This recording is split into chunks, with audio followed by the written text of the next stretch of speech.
Congressman, thanks very much for joining us. Wolf, good to be with you. How did that meeting go? Well, look, I think it was a positive step to say that, look, we're at the end of the first 100 days of this administration. The bipartisan, bicameral leadership went to the White House, and we had a very frank discussion. We really did, Wolf. And we talked about sort of what to expect in the next 5 weeks here in Washington, and perhaps some of the progress that we could make together. Is there going to be any cooperation on some of these fundamental economic related issues? Because, as you know, not one member of the House on the Republican side voted with the president on the economic stimulus package. Well, in fact, we had that very discussion, and the president and I talked about what happened and what broke down on the stimulus. And he knows, as well as many, that we do have a plan for getting jobs created again in this country. We did present a plan that we felt would create twice as many jobs at half the cost.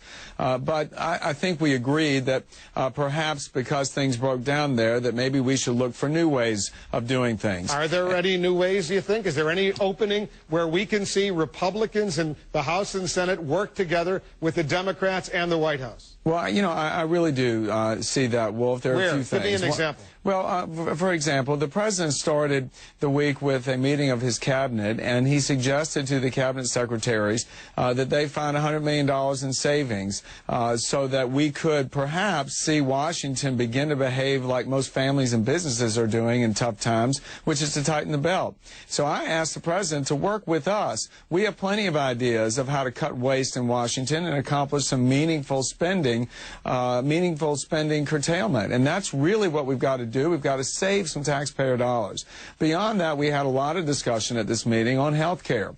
Obviously, this is the marquee and what the president has set out as his primary domestic agenda item. It is such a big issue. It is not a Republican issue or Democratic issue. This is an issue that affects all people. Is there a middle ground on health care reform where you, Eric Cantor, you believe you could find that middle ground with the White House? Well, I do, Wolfen, because I think that if we all step back a minute and think about the single working mom who is in a suburb in one of the American cities across this country, and if we think about what she has to worry about when she puts her kids to bed and what she's thinking about at night, I bet we'd all come to the realization she's worried about losing her job because it's happening all around her.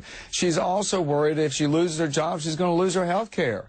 And we've got to address that issue. We've got to look at the issue of health care through the eyes of the working families in this country and provide some solutions that will ensure that people in this country will be able to maintain the health care that they do have and also maintain the ability to choose for themselves, to make sure that their kids can see the pediatricians that they want to see.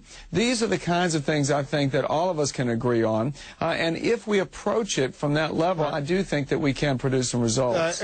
In this most recent CNN Opinion Research Corporation poll, by an almost 2-to-1 margin, 62% to 36%, they believe that the president is doing more than the GOP to try to reach some sort of cooperation with the other party. Why does the American public think that the White House and the Democrats are more assertive in wanting to cooperate with you than the Republicans are?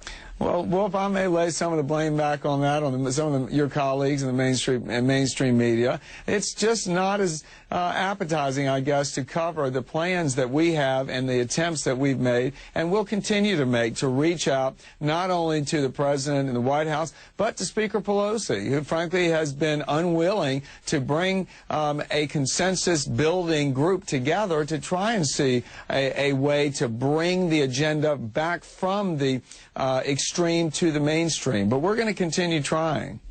Congressman, thanks very much for coming in. Thanks, Will.